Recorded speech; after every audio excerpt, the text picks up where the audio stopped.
Audio Jungle.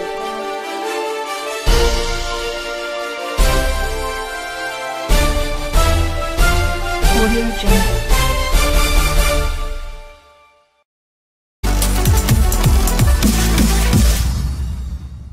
Why ANC or Ramaphosa can't grant Zuma amnesty. President Jacob Zuma's desperation for amnesty from prosecution is behind his reliance on his erstwhile nemesis, Cyril Ramaphosa, rather than the entire ANC as a last hope.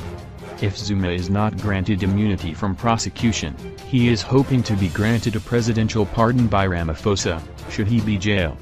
But it's all wishful thinking on the part of the president, political analysts told The Citizen yesterday.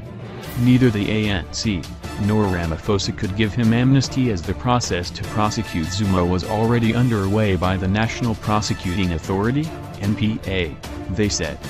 Political analyst Mspizine Galatiana, from the University of Johannesburg, said Ramaphosa would be wary to act contrary to his undertaking that all corruption peddlers must account for their misdeeds. It is very possible he needs amnesty from prosecution, but that's not something Ramaphosa can absolutely guarantee. Even if he granted him amnesty, that wouldn't stop him from being prosecuted, because it is the decision of the independent NPA. According to Galatiana, even a presidential pardon is out of the question, because Ramaphosa wouldn't want to be seen letting people convicted of corruption off the hook. Whatever offers Ramaphosa comes up with to Zuma, they have to be offers that do not come back to haunt him.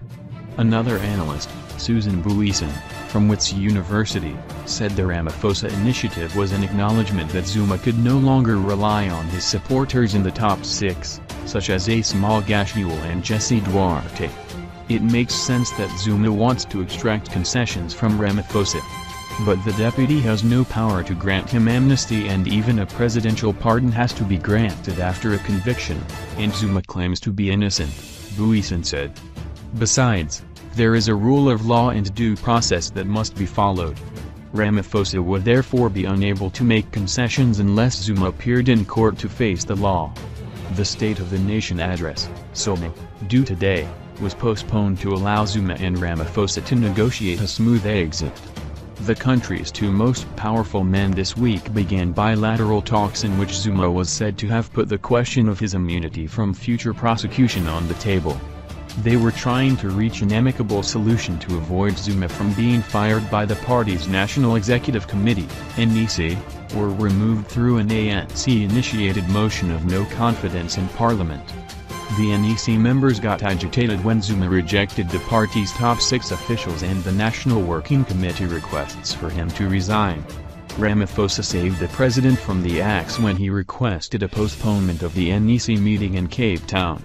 The party leader yesterday described his engagement with Zuma as constructive. In a statement yesterday, Ramaphosa confirmed he has begun discussions with Zuma on the transition during the meeting at Zuma's Cape Town residence. The discussions lay the basis for a speedy resolution of the matter in the interests of the country and its people. The ANC president was optimistic of the bilateral results, saying the constructive process we have embarked on offers the greatest opportunity to conclude this matter without discord or division. Ramaphosa did not divulge Zuma's conditions for his resignation, but it is understood